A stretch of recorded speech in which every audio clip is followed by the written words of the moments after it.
once again in my car filming because this is where I have peace and quiet today. I was out doing a little door dashing, and I am in a shopping center parking lot, so I am in public. I will try to edit out anything if it gets too crazy. I need a drink of water. Hold on.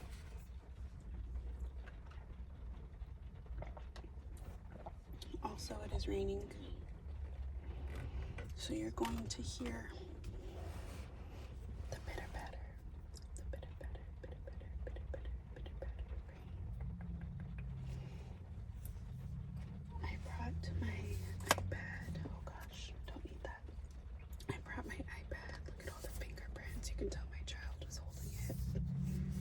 But I brought my iPad, and I have some short horror stories, short to scary stories pulled up. So I'm going to read to you some short scary stories.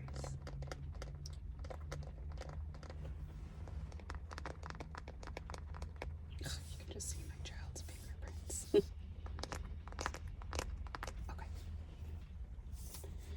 This one is called The Cabin. A hiker decided to go on a hike by himself, something he was not very used to. The whole day was normal. Trees and bushes engulfed his surroundings. He enjoyed being outdoors in the mountains. Nothing seemed strange to him, that was, until he was making his way back to his car. He figured an 8-hour hike was good enough. The sky was already getting dark, and he needed to get back fast. What was odd was how much he didn't recognize the trail back. He began to panic. Night had already taken over, and all he had was a flashlight and no clue on how to get home. He knew it was already too late and too dangerous to keep going through the forest. He began to worry that he would have no shelter for the night when almost. Luckily enough, he stumbled across a broken down cabin. It was dark and seemed like no one had visited it in years, but he knew it was the only place where he could rest until daylight, especially since his flashlight was running out of battery. He knocked on the door a few times, but no one answered. So he let himself in where, strangely enough, a perfect bed fitted for one person awaited him in the center of the room. He knew that if the owner came back, he could explain himself. He was sure that the owner wouldn't mind. So he went ahead and got himself comfortable in the bed. As he tried to sleep, he couldn't ignore the collection of paintings around the room.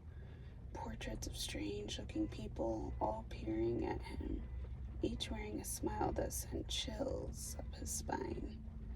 Not too long after this, exhaustion from the hike got the best of him, and he was able to ignore those faces. The next morning, he got up early and was shocked to see that there were no paintings in the room, just windows. A daughter was in her room upstairs doing her homework when suddenly she heard her mother call to come down for dinner. She jumped to her feet and began making her way towards the stairs. But before she even took a step, hands grabbed her and pulled her into the laundry room next to the staircase. She panicked before realizing it was her mother, her real mother, eyes watery and bloodshot. "Don't go down there, honey. I heard it too." Okay, next we have the red wristband. A doctor was working at a hospital where the patients were tagged with colored bands. Green, alive; red, deceased. One night, the doctor was instructed to get a few supplies from the basement of the hospital, and so he headed to the lift. The lift doors opened, and there was a patient inside, minding her own business. Patients were allowed to roam around the hospital to stretch, especially those who have stayed long. The rule was to be back in their rooms before 10. The doctor smiled at the patient before pressing the number for the basement. He found it unusual that the woman didn't have a button already pressed. He wondered if she was heading to the basement too. The lift finally reached the floor where the doors opened. In the distance, a man was limping towards the elevator, and in a panic, the doctor slammed the elevator button to close. It finally did, and the lift began to ascend back up. The doctor's heart was pounding. "Why did you do that?" "He was trying to use the lift," the woman stated. "Did you see his wrist?" the doctor asked. "It was red. He died last night. I would know because I did his surgery." The woman lifted her wrist, and he saw red. She smiled.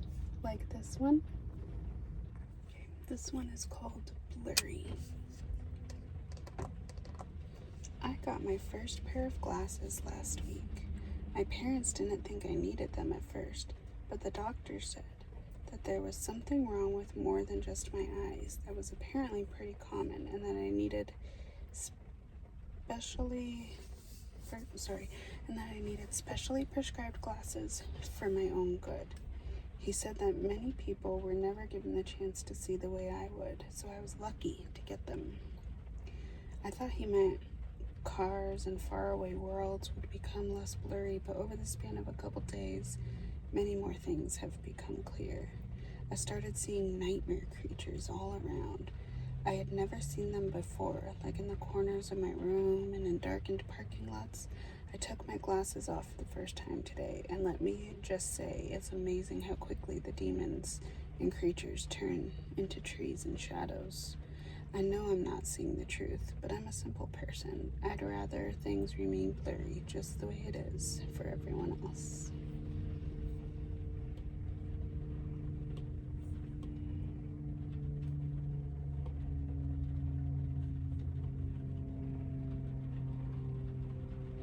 There's a hangar plane flying over. A hangar plane, a hangar plane.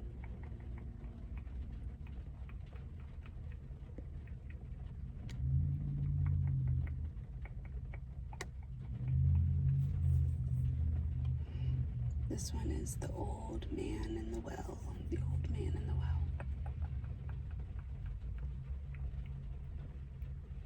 The old man in the well.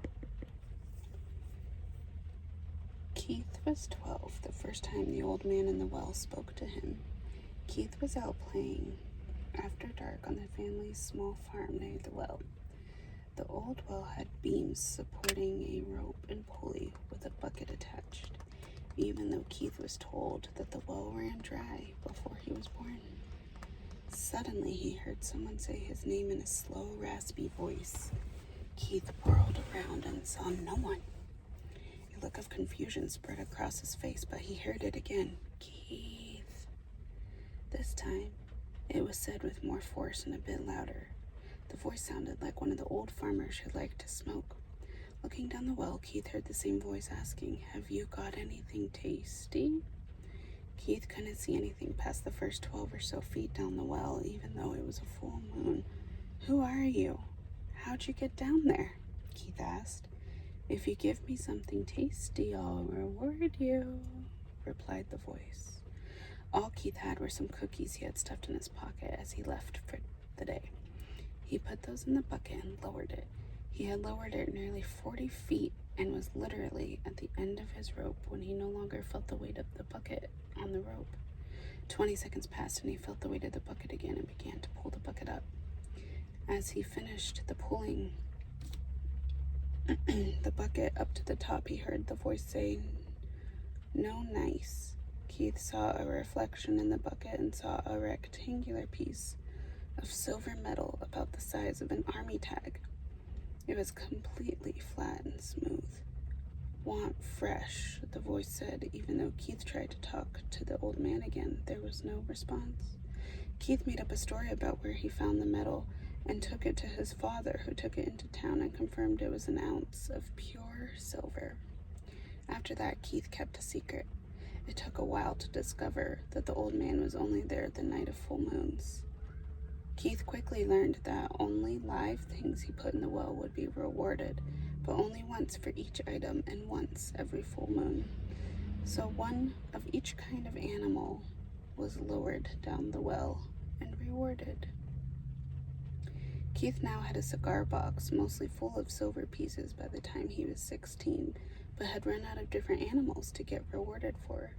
It was around this time that a local farmhand went missing. It was also the same time that Keith was rewarded with gold pieces for the first time. Once Keith took over the farm, temp workers seemed to vanish every now and then without explanation. The old man had finally found something tasty enough to always reward.